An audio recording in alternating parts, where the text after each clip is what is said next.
천 개의 바람, 천 개의 바람이 되었죠. 저 넓은 하늘 위를 자유롭게 날고 있죠. 저 넓은 하늘 위를 자유롭게 날고 있죠.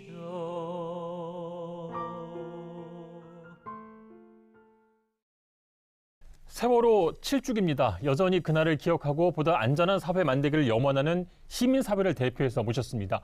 박래군 4.16재단 운영위원장 나오셨습니다. 안녕하십니까? 예, 안녕하십니까? 예. 어느새 7주기입니다. 예. 위원장님은 지난 7년 동안 한결같이 이 세월호 유가족들과 함께 세월호 진상규명 그리고 기억 행동을 위해서 노력해 오셨는데 지금까지 이 세월호 참사에 대해서 좀 밝혀진 점과 네. 앞으로 더 밝혀져야 할 점 어떤 부분이라고 생각하십니까? 예.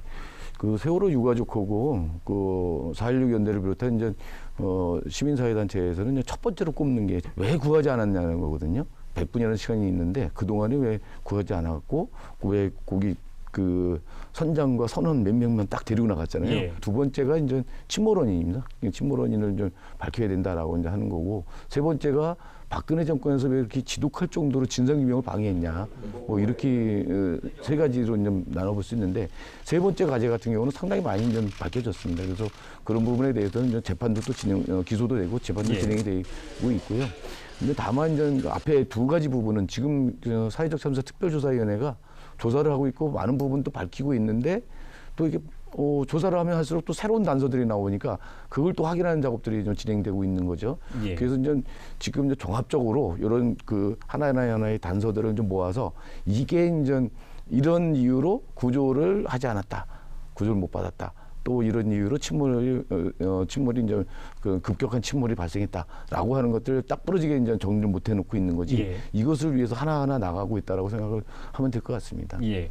하지만 그 시간이 계속 지나고 있기 때문에 그래도 많이 상황이 답답하실 것 같다는 생각도 듭니다. 예, 그렇습니다. 이게 이런 참사가 일어나면 초기에 잘해야 되거든요. 초기에 제대로 의지를 가지고 진상규명을 해야 되는데 그러지 못하면 증거도 훼손하고 조작되고 사람이 또 말도 맞추고 막 이렇게 되니까 점점 더 조사하기가 어려워지고 또 이제 조사할 게 더 많아집니다. 예. 사회적 참사 특별조사를 한다고 하지만 또 안 되는 측면들도 좀 있고 그렇습니다.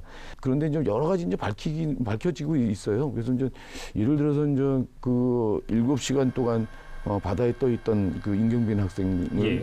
찾아냈었고 거기가 아직 살아있을 가능성이 있었던 이런 점들을 갖다 수사를 했는데 또 검찰에서 또 이거 제대로 수사를 하지 않고 그냥 그쪽의 얘기만 듣고 예. 무혐의 처리해버리고 이제 그랬었거든요. 예. 국정원 기무사가 사찰한 거 이런 것들도 잡아내서 그것들 확인을 했고 이렇게 된 것들이 있거든요. 그래서 검찰이 이제 특별수사를 만들면서 백서를 쓰는 심정으로 수사를 하겠다고 했는데 이 결과를 나온 거 보니까 너무 황당한 거죠. 17건 중에 2건만 불구속 기소시키고 또 그중에 이제 특검으로 넘길 거와 재배당할 건 빼고 그러면 실제로 이제는 13건에 대해서 무혐의 처리하거나 증거 불충분 예. 이렇게 해버렸으니까 사회적 참사 특별조사위는 애써서 그걸 갖다 밝혀내고 이래서 이걸 수사를 했는데 이런 결과가 나오는 겁니다. 예. 참 황당하죠. 이 세월호 참사가 우리 사회를 좀 긍정적으로 변화시킨 그런 점이 있다면 뭐라고 생각하세요? 세월호 참사 이후에 사람들이 안전 문제에 대해서 각성하기 시작했다. 그리고 진상규명 책임자 처벌을 위해서 노력하는 그런 과정에서 보다 우리가 안전사회로 좀 나가고 있는 거예요. 그중에 대표적인 게 중대재해처벌법. 예. 이 부분이 만들어진 거죠. 구의역에서 이제 그 김군이 19살 김군이 이제 그 스크린도어 작업하다가 사망했잖아요. 그 전에도 똑같은 사고가 있었는데 언론에 몇 번 보도되고 그냥 묻혀버렸거든요. 근데 세월호 참사를 겪은 사람들은 그거 이제 거기다가 추모벽을 만들고 예. 이걸 이제 서울시를 계속 압박해서 결국 그 안전 요원들은 직고용을 하게 만들면서 그 지하철의 안전도가 되게 높아졌잖아요. 예. 그래서 저는 그 세월호 참사 이후에 상당히 많이 변해가고 있고 그래서 이제 우리 사회에 이제 생명 안전 운동이 태동되고 있다 이렇게 이제 보고 있습니다. 뭐 그런 참사를 겪고 나서 대단한 사회적 비용을 겪고 나서야 그런 제도가 만들어진다는 게 좀 개인적으로 아쉽기도 합니다만 지난해 11월 이제 생명안전기본법이 발의가 됐는데요. 아직 국회 통과가 안 되고 있습니다. 이 법이 어떤 법이고 네. 왜 필요한지 좀 설명을 부탁드리겠습니다. 거기 주요 내용들이 크게 보면 세 가지를 얘기를 할 수가 있습니다. 예. 하나는 안전권입니다. 안전에 대한 권리를 분명한 권리로 좀 만들고 그리고 거기에 따라서 피해자의 권리를 규정하는 겁니다. 피해자는 만약에 이런 재난 참사를 당하면 어떻게 지원을 받을 수 있는지 내가 정부한테 요구할 수 있는 게 뭔지 이런 것들이 없거든요. 이런 부분들을 여기다 담는 게 첫 번째고요. 예. 두 번째는 상설적인 독립조사 기구를 만들자는 겁니다. 한 분야가 아니라 종합적으로 이렇게 해나갈 수 있는 것들을 만들자. 세 번째는 전 안전영향 평가 제도를 도입하자는 겁니다. 우리가 정책을 만들고 법과 제도를 만들고 할 때 이게 안전에 얼마나 영향을 줄 것인지. 우리나라는 전 이런 재난 참사나 이런 게 굉장히 후진국형이거든요. 예. 그냥 부정부패까지 결합하고 후진국형인데 거기에다가 또 기후위기까지 오고 있거든요. 그래서 여태까지 경험하지 못했던 그런 안전사고들이 또 일어날 수가 있어요. 듣고 보니까 굉장히 이제 필요한 예. 법률 같은데 왜 통과가 안 되고 있는 건가요? 지금 12월 달에 이제 국회에 발의를 해놨는데 예. 아직 국회에서 이제 심의 자체가 잘 안 되고 있고요. 그래서 이제 저희가 이제 시민사회 단체들하고 또 피해자들하고 해서 이 법 제정 운동들을 또 활발하게 벌일까 그런 생각하고 있습니다. 예. 위원장님께서 계속 이렇게 피해자 유가족들과 함께하고 계신데 뭐 이번 건뿐 아니라 많은 그 부분에서 사회적 약자들과 함께하시는 걸 제가 알고 있는데요. 이유를 좀 여쭤보고 싶었습니다. 저는 이제 동병상련이라고 얘기를 해야 될 것 같은데요. 저도 이제 동생을 잃었거든요. 1988년에 이제 동생이 좀 광주 학살 책임자들 처단하자라고 하면서 분신해서 죽었어요. 이제 그러고 나서 막 수많은 유가족들을 만나게 되면서 내 아픔에서 끝나는 게 아니구나. 내 아픔이 이제 수많은 유가족들하고 연결되어 있고 또 단지 국가폭력으로 돌아가신 분들은 유가족만이 아니라 이렇게 이제 재난 참사로 당하신 분들도 그렇고 다른 고등학교에 있던 그 10개의 교실과 1개의 교무실을 갖다 그대로 옮긴 거고 그대로 이제 복원을 해놨거든요. 그래서 많은 분들이 같이 가보시면 좋을 것 같은데 그래서 이제 거기서 보면 거기 한꺼번에 250명이 사라진 그런 참극이잖아요. 그 학교 하나에서 이런 교실에 가보면 당연히 아플 수밖에 없죠. 근데 거기 가면 아이들이 꿈꿨던 것들을 우리가 발견할 수 있고 또 유가족들도 만날 수 있고 정말 거기 가서 있다 보면 정말 이 세월호 참사 지겹다라는 소리 진짜 안 나올 것 같습니다. 위원장님 인생에서 가장 중요한 사진 한 장 좀 가져와 달라고 부탁을 드렸는데요.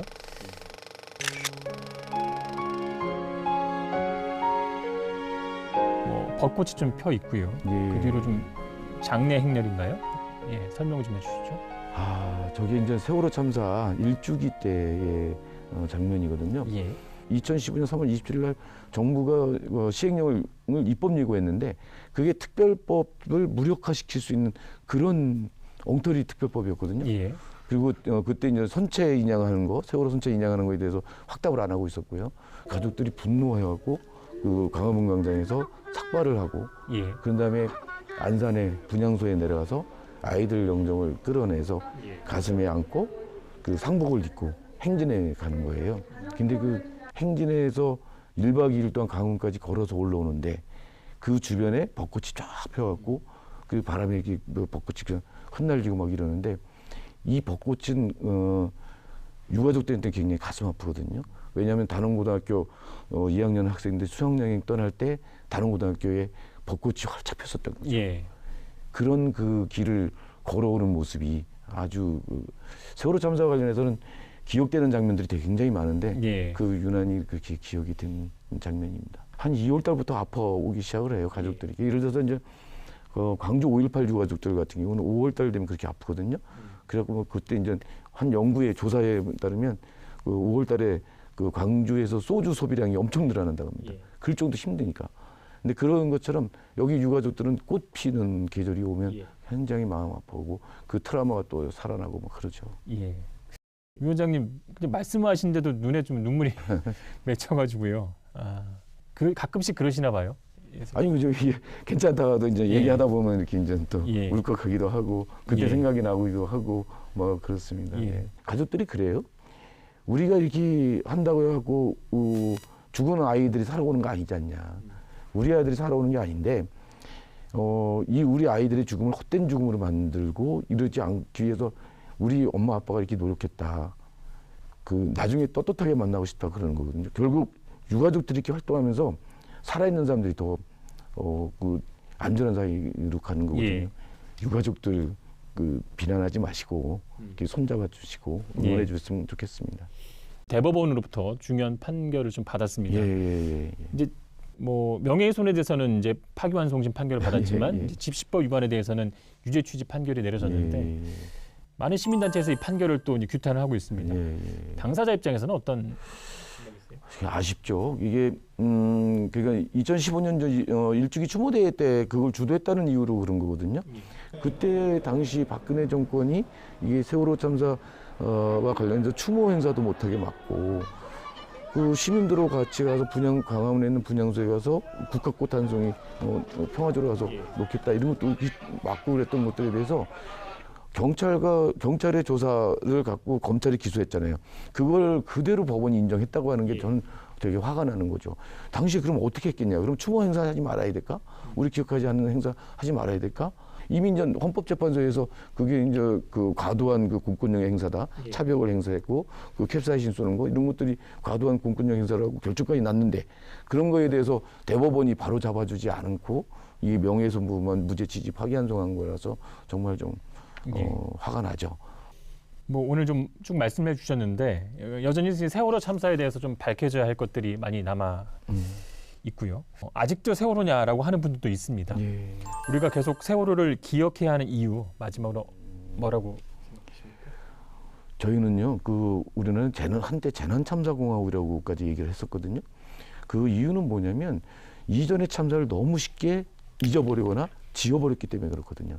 세월호 참사 지겹다고만 생각하지 마시고 이번 기회에 제대로 이걸 진상규명하고 책임자 처벌 좀 하면서 다시는 이런 그런 참사가 일어나지 않도록 정책도 만들고 제도도 만들고 미비한 법도 만들어내고 이렇게 좀 해야 된다. 그래야 우리 아이들이 예. 안전한 사회에서 살 수 있는 거 아니냐 이렇게 생각해 주셨으면 좋겠습니다. 예, 오늘 그 맺혔던 눈물이 좀 더 빨리 더 큰 의미를 좀 찾았으면 좋겠습니다. 예. 지금까지 박내군 4.16 재단 운영위원장과 함께했습니다. 오늘 고맙습니다. 예, 고맙습니다.